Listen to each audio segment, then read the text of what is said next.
இந்த நாட்டில் தேர்தல் எல்லாம் கூடாதியா? 3 தேர்தலில் நின்றுருக்கேன். நான் செஞ்ச பாவம்லாம் அதிலே தின்னுட்டேன். ஏன்னா எவனை கும்பிட்டேன்னு தெரியாது, எதுக்கு கும்பிட்டேன்னு தெரியாது. என்ன ராஜேந்திரன் தப்பிச்சுட்டு இல்லம்மா, நீ கொடுத்து வச்சவன். ஏன் எவனையெல்லாம் கும்பிட்டேங்கிறிய? இந்த தேர்தல் நேரத்தில் ஒரு பெரிய சங்கடம் ஐயா. ஒரு முழு முட்டாப்பை தான் நமக்கு வழிகாட்டுவான். நம்ம திருக்குறள் படிச்சதுக்கு அங்க கும்பிடுமா, இங்க கும்பிடுனா கோபப்படுவான். ஏன் தேர்தல் நின்று அவன் கேட்கான், அவன் நம்மளை நிறுத்தின மாதிரி. ஒரு தெருல 20 அம்மன் கோயில் இருக்கியா, தெரு மணி அடிப்பான். நல்ல சகுனம் நாயின. நம்ம துட்ட கொடுத்தா மணி அடிக்க சொல்லியிருக்கான். எல்லா அந்த பூசாரி என்ன பண்ணுதான், ஒரு கொட்டாய் விடுதான். உன்னை இவன் சொன்னா அம்பாள் வந்துட்டான்னா. நான் சொன்னேன், நுரையீரலுக்கு காத்து போலேன்னா தான் கொட்டாய் வரும். ஓ மூடியா, அதான உண்மை. நுரையீரலுக்கு காத்து போலேன்னா என்ன மணி கண்டேன். சரி, நம்ம அம்மனெல்லாம் கும்பிட்டாச்சு. இவன் பாதி கண்ணீர்ல கண்ணில் ஊதிய போட்டு எல்லாம் பண்ணி. இந்த கிறிஸ்தவ நண்பர்கள் வந்து சும்மா இருக்கானா? பிஷப்பை பாத்தீங்களா? பார்க்கல. எதுக்குன்னு அவர்கிட்ட 10,000 ஓட்டு இருக்குன்னா. அப்ப சாயங்காலம் போய் வாங்கிட்டு வந்துருவோம். நீ உருப்படவே மாட்டாங்க. இருக்குன்னு சொன்னா வாங்கிட்டு. நான் பிஷப்பை பார்க்க போயிட்டேன். நமக்கு நம்ம சாமியார்னா கும்பிட தெரியும், பிஷப்பை கும்பிட தெரியுமானே. போனோன்னா எப்படின்னு கேட்டேன். அந்த மண்டி போட்டு அந்த மோதிரத்தில் முத்தம் கொடுக்கணும்னா. நான் முத்தம் கொடுத்தேன், அது எச்சியா இருந்தது. பிஷப்கிட்ட கேட்டேன், என்ன சாமின்னு. அந்த வேட்பாளர் இப்பதான் முத்தம் கொடுத்துட்டு போனான். துடைக்குன்னா நீ வந்துட்டேன்னாரு. அப்பதான் கேட்டேன், எத்தனை வேட்பாளர் வந்தான்னு. 10 வேட்பாளர் வந்துட்டான்னு. அப்போ ஓட்டு 10,000 1000 பிரிஞ்சுட்டு இது நமக்கு கிடைக்காது. வெளியில வந்த உடனே இன்னொரு வக்கீல் வந்தான், ஃபீலிக்ஸ் பண்ணான்ற உடனே. பிஷப் பாத்தீங்களா? பார்த்தேன்னு. அது ப்ராட்டஸ்டன்ட் பிஷப். கேத்தலிக் பிஷப் பார்த்தேன்னா எனக்கு சந்தோஷம். ஓ, நம்மள மாதிரி இவனையும் பிரிவு போல இருக்கு. மனுஷனுக்கு எச்சி புத்தி. கேத்தலிக் பிஷப்ட போனா இந்த எலெக்ஷன் நேரத்தில் துன்பப்படுத்தாம பார்த்தீங்களா? நின்னா தான் இந்த துன்பம் தெரியும். 4 பேர் நிக்கான். அவர் பாவமன்னிப்பு கூண்டுக்குள்ள இருக்காரு. அங்க போய் ஓட்டு கழுங்க. ஒரு பாவமன்னிப்பு கூண்டுல இருக்காரு. அண்ணாச்சி நேரம் இல்ல, இன்னும் 5 ஊருக்கு போனோம்ட்டான். நான் டக்குன்னு போய் மண்டி போட்டு, சாமி நான் இந்த தொகுதியில் காங்கிரஸ் வேட்பாளராக போட்டிடுறேன். அவர் உடனே பரமண்டலத்தில் இருக்கிற பிதாவே, இந்த பாவி தேர்தல் என்கிற பாவக்களத்தில் காங்கிரஸ் கட்சி வேட்பாளராக நிற்கிற காரணத்தினால் இவனுடைய பாவத்தை ஏற்றி இவனை மன்னிப்பீராக. நான் என்ன பண்ண முடியும்? ஆமென் என்று சொல்லுவேன்.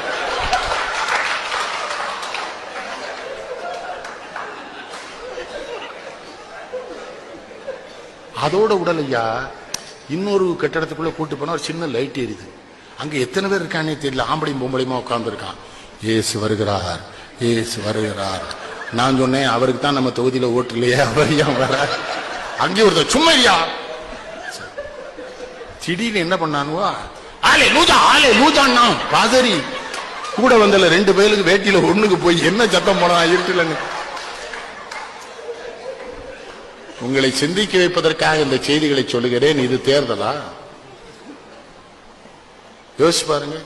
முஸ்லிம் நண்பர்கள் சும்மா இருந்தானா பள்ளிவாசல கொண்டு வச்சு அவனாவே எனக்கு ஒரு குல்லா போட்டு ஒரு 5 கிலோ பூந்தியை வாங்கி அவன் பாட்டுக்கு ஓதுறான். நம்ம பையா சொல்றான், தொக்க ஓதுறானா ஜெயிக்க ஓதுறானே தெரியல. அண்ணே சரி விடு. அவனும் பாருங்க, உருது பேசுற முஸ்லீமுக்கு ஒரு பள்ளிவாசல், தமிழ் பேசுற முஸ்லீமுக்கு அங்கேயும் பேதம். மனிதன் மாறிவிட்டான், மதத்தில் ஏறிவிட்டான். கண்ணதா. இன்பமும் துன்பமும் இயற்கையின் நியதியினர். ஏற்றத்தாழ்வுகள் மனிதனின் ஜாதி. பாரில் இறைவன் படைத்ததையெல்லாம் பாவி மனிதன் கெடுத்து விட்டானேனார். மதத்தில் அதானது. தேர்தலுக்கும் மதத்துக்கு என்னையா சம்பந்தம்? இருட்டுக்குள்ள ஒரு கிராமத்தில் போயிட்டு இருக்கேன், கும்பிடுங்கிறான். கும்பிட்டுட்டு பாக்குறேன், எரும மாடு போகுது. நம்ம திருக்குறளை படிச்சு தாலியை போட்டு அறுக்கவா? இல்ல, எரும மாட்டை கும்பிட விடுதே இல்லைங்க. மாட்டின் சொந்தக்காரர் எத்தனை மகிழ்ச்சி அடைவார். செருப்பால் அடிச்சிருவான். அவன் என்ன நினைப்பான்? மாட்டுக்கும் மனுஷனுக்கு வித்தியாசம் தெரியாதவே வேட்பாளரா? என்ன பாடு படிச்சுட்டானோ. ஒரு கிராமம், சின்ன கிராமம், ஊராட்சி மன்ற தலைவர் கணேசன். அவர் எப்படி இருப்பாரு? மாடு கிடு வச்சிருக்காரு, பருத்தி கொட்டையும் புண்ணாக்கும் கலக்கிட்டு இருக்காரு. காலையில அவர்கிட்ட கூட்டு போயிட்டான். அண்ணாச்சி வந்திருக்காங்களான்னு அவர் திரும்பினாரா, வேட்டியை விட்டார். நான் அவரை கும்பிடுறேன். அவருக்கு மனசுக்குள்ள மகிழ்ச்சி. நம் மனைவிக்கு பிறகு நம்மை முழுமையாக பார்த்த வேட்பாளர் இவராக இருக்கிறார். என்னுடைய வாக்கை இவருக்கே அளிப்பதென்று. நல்லவேளை உங்களுக்கு சீட்டு கிடைக்கல, இந்த பக்கம் போயிடாதீங்க. அதுல இந்த பேரூராட்சி மன்றம் ரொம்ப கேவலமா இருக்கலாம் ராஜேந்திர. சின்னம் பூரா தப்பு தப்பா கொடுத்துருதான். அன்பின் சின்னம் ரம்பம், அறிவின் சின்னம் ரம்பம். ரம்பமும் அன்பும் என்னடா சம்பந்தம்? பண்பின் சின்னம் ரம்பம், பாசத்தின் சின்னம் ரம்பம் தானே. அட சண்டாள பயலு சொல்றனா இல்லையா? அதுல அன்னைக்கு வேலூர் கிட்ட ஒரு ஊர்ல கார்ல போயிட்டு இருக்காங்க, ஒருத்தன் சொல்றான், மறந்து விடாதீர்கள் 26ஆம் தேதி அதிகாலை எழுந்து குளித்து பொட்டிட்டு சாந்திட்டு புறப்பட்டு சென்று உங்கள் பொன்னான வாக்குகளை கிணத்திலேயே போடுமாறு கேட்டுக்கொள்கிறேன். ஆஹா,